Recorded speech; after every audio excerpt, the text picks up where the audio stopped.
जरूरी है कि विवेकानंद को समझने के लिए आपको हीरालाल पन्नालाल होना चाहिए? क्या जरूरी है विवेकानंद को समझने के लिए आपको एक निश्चित पद्धति, निश्चित वेशभूषा, निश्चित मंत्र, निश्चित श्लोक, निश्चित किताबें पढ़नी चाहिए? और मैं तो यह कहूंगा कि क्या जरूरी है कि विवेकानंद की चेतना को समझने के लिए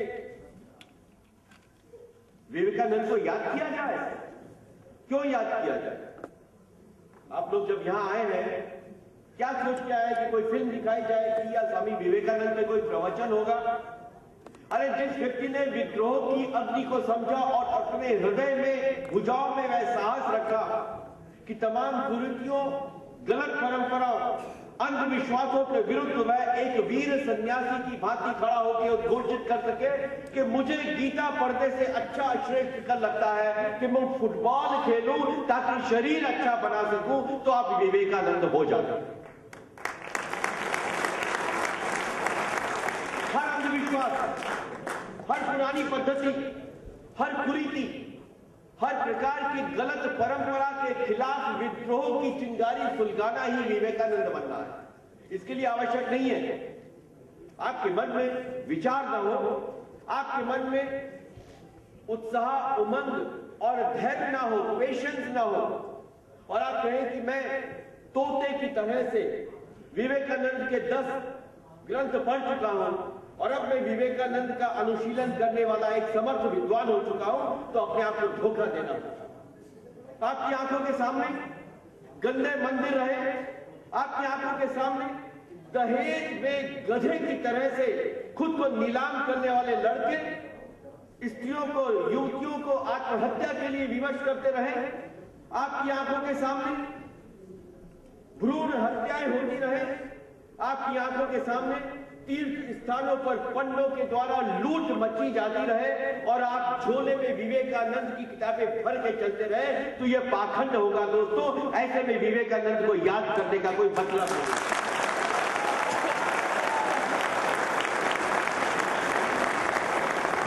वो हिंदुस्तान, जिस हिंदुस्तान के भविष्य में यहाँ की सभ्यता, यहाँ की संस्कृति, यहाँ की चेतना का जागरण हो, लेकिन वो हिंदुस्तान अगर भूखे पेट हो, उस हिंदुस्तान का स्वाभिमान नहीं हो, उस हिंदुस्तान की जमीन पर दुश्मन कब्जा करते आ रहे हो, उस हिंदुस्तान पर दुश्मन बुरी नजर से देखते आ रहे हो और वे मानते हो कि इस धरती में, इस भारतवर्ष में पढ़ने वाले लड़कों का, वहां की शिक्षा का स्तर तीसरे, चौथे, 5वें दर्जे का है, तो आपके तमाम तीर्थ, आपके तमाम मंदिर, आपके तमाम वेद ज्ञान, इसका क्या अर्थ होगा? मुझे इसका जवाब दीजिए।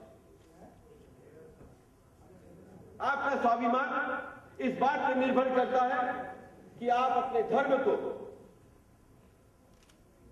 उदात्तता, सुधार और उस विद्रोह की चिंगारी से जोड़े, जिस चिंगारी को विवेकानंद ने सुलगा के शिकागो की वक्तृता में सारे दुनिया को यह कह के हिला दिया था कि कोई दुनिया में पापी नहीं है, जो भी है वह अमृतस्य पुत्र है, वह अमृत का पुत्र है। अपने आप को पापी कहना एक पाप है, क्योंकि तुम ईश्वर के अंश हो, ईश्वर की संतान हो। इसलिए अपने हृदय में आत्मविश्वास को धारण करके उठो और कहो कि मैं हूं राम और कृष्ण का वंशज, मैं हूं कृष्ण और गुरु गोविंद सिंह का वंशज। मैं अपने जीवन में वह गलत काम कर ही नहीं सकता जिससे इन महापुरुषों के नाम को कलंकित होना पड़े। तब आप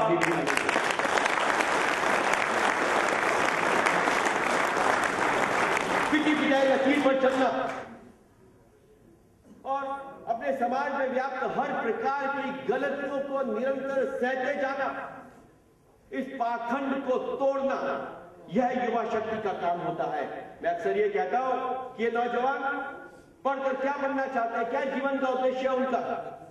यह जीवन का उद्देश्य कि जिस प्रकार से प्रोफेसर साहब अभी बता रहे थे कि गधे के पीठ पर अगर चंदन की लकड़ी भी लाद दी जाए तो क्या फर्क पड़ता है?